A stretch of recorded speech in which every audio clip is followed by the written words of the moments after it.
4000 வருஷங்கள் பழமையான pyramids of கீஸால பார்த்தீங்கன்னா, தமிழ் எழுத்துக்கள கண்டுபிடிச்சிருக்காங்களாம். ஸோ இது ஒரு ஜஸ்ட் ரூமர் மட்டும் இல்ல. ஹிஸ்டரியை சேஞ்ச் பண்ணக்கூடிய ஒரு மிஸ்ட்ரின்னு சொல்லலாம். ஏன்ஷியன்ட் எகிப்ட் இந்த உலகத்தோட ரொம்பவுமே பழமையான ஒரு நாகரிகம்னு சொல்லி நம்ம எல்லாருக்குமே தெரியும். அண்ட் அதே சமயம் தமிழ் மொழி எடுத்து பார்த்தீங்கன்னாலும், அதுவுமே இந்த உலகத்தில் இருக்கக்கூடிய ரொம்பவுமே பழமையான ஒரு லாங்குவேஜ்னு நம்ம சொல்றோம். ஸோ இப்போ கொஷன் என்னன்னா, எகிப்துக்கும் தமிழுக்கும் எப்படி கனெக்ஷன் வந்துச்சு, எப்படி எகிப்தில் தமிழ் எழுத்துக்கள் வந்துச்சு, இதெல்லாம் என்னென்னு சொல்லி தான் ஃபுல்லாக இன்னைக்கு இந்த வீடியோவில் நம்ம பார்க்க போகிறோம். இப்போ வாங்க வீடியோக்குள்ளே போகலாம். ஸோ இது எப்படி கண்டுபிடிக்கப்பட்டுச்சுன்னா, சில ஆராய்ச்சியாளர்கள் சொல்கிறது என்னன்னா, பிரமிட்ஸ் ஆஃப் கீசா சுவர்களில் சில வடிவங்கள் பார்த்தீங்கன்னா தமிழ் எழுத்துக்கள் போல தோணுதுன்னு சொல்லி கண்டுபிடிச்சிருக்காங்க. உதாரணமாக சில சுவர்களில் ஆ, மா, கா இது போன்ற வடிவங்கள் எல்லாம் இருக்குதுன்னு சொல்லி கண்டுபிடிச்சிருக்காங்க. ஆனா இது இன்னுமே அதிகாரப்பூர்வமா உறுதி செய்யப்படல. பல விஞ்ஞானிகள் சொல்றது என்னன்னா, இந்த வடிவங்கள் எல்லாம் தமிழுக்கு சேர்ந்த எழுத்துக்கள்னு சொல்லி சொல்றாங்க. சில சந்தர்ப்பங்கள்ல இது ஒரு கோஇன்சிடென்ஸா இருக்கலாம், அப்படி இல்லைன்னா சிலர் தவறா புரிஞ்சிருக்கலாம்னு சொல்லி சொல்றாங்க. அதாவது சில சின்ன வடிவங்கள் தமிழ் எழுத்துக்கள் போல தோன்றினாலுமே அது இன்னும் உண்மையா இல்லையான்னு சொல்லி சொல்ல முடியாது. இது இன்னுமே ஒரு பரிசோதனைக்குட்பட்ட மிஸ்ட்ரி மாதிரி தான் இருக்குது. ஸோ இந்த பிரமிட் ஆஃப் கீஸால எப்படி தமிழ் எழுத்துக்கள் வந்திருக்குன்னு சொல்லி சில தியரிஸ் எல்லாம் முன் வச்சிருக்காங்க. ஸோ அந்த தியரிஸ் என்னென்னு பார்க்கலாம். அதில் முதலாவது தியரி பார்த்தீங்கன்னா, பழமையான வர்த்தக தொடர்பாக இருக்கலாம்னு சொல்றாங்க. முந்தைய காலங்களில் தமிழ் வணிகர்கள் எகிப்து வரையில கடல் பயணம் செஞ்சிருக்கலாம்.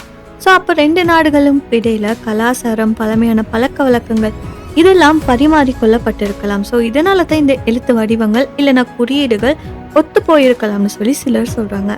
ரெண்டாவது தியரி பார்த்தீங்கன்னா, மறைஞ்சிருக்கக்கூடிய ஒரு பழங்கால நாகரிகம். சிலர் சொல்றாங்க ஒரு உண்மையான ரொம்பவுமே முன்னேறிய பழங்கால நாகரிகம் இருந்திருக்கலாம்னு சொல்லி. ஸோ அந்த நாகரிகத்தோட தமிழ் மொழி இல்லைன்னா தமிழ் கலாச்சாரம் தொடர்புடையதா இருக்கலாம்னு சொல்லி சிலர் சொல்றாங்க.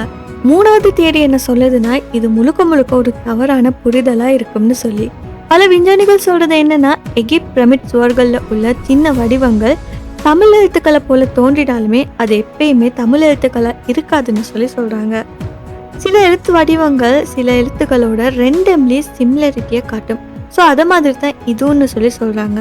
ஸோ இப்படி பல தியரிஸ் முன் வச்சுக்கிட்டு வராங்களே தவிர இன்னைக்கு வர காட்டியுமே இதுக்கான உண்மையான விளக்கம் என்னன்னு சொல்லி யாராலுமே கண்டுபிடிக்கப்படலை. இதை பத்தி இன்னுமே ஆய்வுகள் நடந்துக்கிட்டு தான் இருக்குது. இதோட உண்மையான பக்கத்தை நம்ம பார்த்தோம்னா ஒரு முக்கியமான விஷயம் இருக்கு. அது என்னன்னா, எகிப்து நாட்டில் பயன்படுத்தப்பட்ட எழுத்து முறை பார்த்தீங்கன்னா ஹீரோக்ளிபிக்ஸ்னு சொல்லப்பட்டது. இது நம்ம தமிழ் எழுத்துக்களோட ரொம்பவுமே வேறுபட்டதுன்னு சொல்லலாம். இதுல பல்வேறு படம் வடிவங்கள், சின்னங்கள் இதெல்லாம் பயன்படுத்தப்பட்டிருக்கும். ஆனா இந்த தமிழ் எழுத்து பார்த்தீங்கன்னா ஒரு ஒலி அடிப்படையிலான மொழியா இருக்குது. அதாவது சவுண்ட் பேஸ்டான ஒரு மொழியா இருக்குது. ஸோ இதனாலே எகிப்தில் இருக்கக்கூடிய சின்ன வடிவங்களுக்கும் தமிழ் எழுத்துக்களுக்கும் நேரடியான தொடர்பு இருக்குதான்னு சொல்லி நிரூபிக்க ரொம்பவுமே ஸ்ட்ராங்கான ஆர்கியாலஜிக்கல் எவிடன்ஸ் எல்லாம் தேவைப்படும். ஸோ இப்போ வர காட்டியுமே அப்படிப்பட்ட எவிடன்ஸ் எல்லாம் கிடைக்கப்படலை. ஆனாலுமே இந்த மிஸ்டேக் பார்த்தீங்கன்னா மக்களுக்கு ரொம்பவுமே ஆர்வமான ஒரு விஷயமாகவும் இருக்குது. ஸோ ஏன் இது ரொம்பவுமே ஆர்வமான விஷயமா இருக்குது, ஏன் இது வைரலாக இருக்குதுன்னு பார்த்தீங்கன்னா, முதலாவதாக தமிழ் மொழி எடுத்துக்கணுன்னா இது ரொம்பவுமே பழமையான ஒரு மொழியாக இருக்குது. அண்ட் ரொம்பவுமே பெருமை மிக்க ஒரு கலாச்சாரத்திலிருந்து வந்த ஒரு மொழியாகவும் இருக்குது. ஸோ அங்கே இருக்கக்கூடிய தமிழ் மக்களுக்கு பார்த்தீங்கன்னா அவங்களோட மொழியிலையும் சரி கலாச்சாரத்துலேயும் சரி ரொம்ப பெரிய ஆர்வம் இருக்குது. ரெண்டாவது பார்த்தீங்கன்னா இந்த எகிப்த். ஸோ எகிப்த் நாகரிகத்தை எடுத்தோன்னா இது ரகசியங்கள் நிறைந்த ரொம்பவுமே பழமையான ஹிஸ்டரியை வச்சிருக்கக்கூடிய ஒரு நாகரிகமாக இருக்குது. பிரமிட்ஸ், பரோஸ், ஹைரோக்ளிபிக்ஸ் இப்படின்னு சொல்லி நிறைய ரகசியங்களை உள்ளடக்கிக்குது எகிப்த். ஸோ இது ரெண்டும் சேரும் போது தமிழ் எழுத்துக்கள் எகிப்த் பிரமிட்ஸ்ல கண்டுபிடிக்கப்பட்டிருக்குன்னு சொல்றப்ப மக்களுக்கு தானாவே ரொம்பவுமே ஆர்வம் அதிகமாகுது, கியூரியாசிட்டி இதன் மூலமா அதிகமாகுது. ஸோ அதனால தான் இந்த டாபிக் ரொம்பவுமே இன்ட்ரெஸ்டிங்காக வைரல் ஆகிக்கிட்டு இருக்குதுன்னு சொல்லலாம். ஸோ ஃபைனலாக சொல்லணும்னா, தமிழ் எழுத்துக்களை எகிப்தில் கண்டுபிடிச்சாங்கன்னு சொல்கிறதுக்கான எந்த விதமான சொலிட் ப்ரூஃபுமே இல்லை. பட் தியரிஸ் ப்ளஸ் மிஸ்ட்ரிஸ் இருக்குது. ஃபியூச்சர் டிஸ்கவரிஸில் தான் பார்க்கணும் இதுக்கான உண்மை என்னன்னு சொல்லி.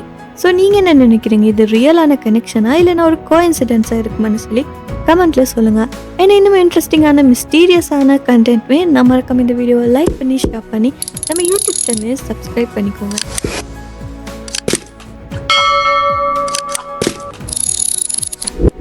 இன்னும் இன்னும் ஒரு இன்ட்ரெஸ்டிங்கான வீடியோவில் நான் உங்களை அடுத்து சந்திக்கிறேன். Until then, stay curious, stay safe.